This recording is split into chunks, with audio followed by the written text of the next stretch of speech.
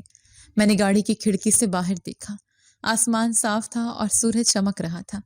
میں نے دل ہی دل میں ماں سے مخاطب ہو کر کہا، اماں، آپ ٹھیک کہتی تھیں، نیت صاف ہو تو اللہ راستے کھول دیتا ہے۔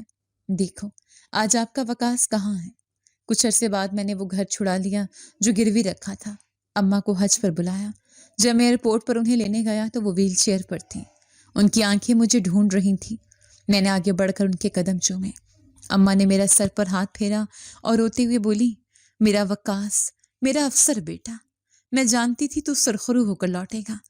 میں نے اماں کو گلے لگایا اور ان کے کان میں کہا، اماں، یہ سب آپ کی دعا اور اس ایک نیکی کا بدلہ ہے جو میں نے حرم پاک میں کی تھی۔ آج میں کامیاب بزنس مینیجر ہوں۔ میرے پاس سب کچھ ہے، دولت، عزت، شہرت، لیکن میں آج بھی مہینے میں ایک بار بھیس بدل کر اسی جگہ جاتا ہوں جہاں میں نے اس فقیر کی مدد کی تھی۔ میں وہاں جا کر غریبوں میں کھانا بانٹتا ہوں اور دل ہی دل میں اللہ کا شکر ادا کرتا ہوں کہ اس نے مجھے رسوا ہونے سے بچا لیا۔ زندگی عجیب ہے، کبھی یہ آپ کو زمین پر پٹخ دیتی ہے اور کبھی آسمان پر پہنچا دیتی ہے۔ بس شرط یہ ہے کہ آپ کا ایمان نہ ڈگمگائے۔ اگر میں اس رات وہ 100 ریال بچا لیتا تو شاید آج میں ہاتھ کٹا ہوا ایک بھکاری ہوتا، لیکن میں نے اللہ کے ساتھ تجارت کی اور اللہ کبھی اپنے بندے کو گھاٹے میں نہیں رہنے دیتا۔ میری کہانی ان تمام لوگوں کے لیے ایک سبق ہے جو مایوس ہو جاتے ہیں۔ یاد رکھو، اندھیری رات کے بعد ہی سویرا ہوتا ہے، اور اللہ کی مدد تب آتی ہے جب انسان کے تمام سہارے ٹوٹ جاتے ہیں۔ جی تو دوستو، کیسی لگی آپ کو ہماری آج کی کہانی؟ اپنی رائے کا اظہار ہمارے کمنٹس باکس میں ضرور کیجیے گا، اور اگر آپ کو ہماری ویڈیو پسند آئی ہے تو کر لیجیے ہمارے چینل کو سبسکرائب، ویڈیو کو لائک اور بیل آئیکن لازمی پریس کر لیجیے تاکہ ہر نئی آنے والی ویڈیو کا نوٹیفیکیشن آپ کو بر وقت موصول ہو سکے۔ ملتے ہیں ایسی ہی ایک سبق آموز کہانی کے ساتھ، تب تک کے لیے اللہ نگہبان۔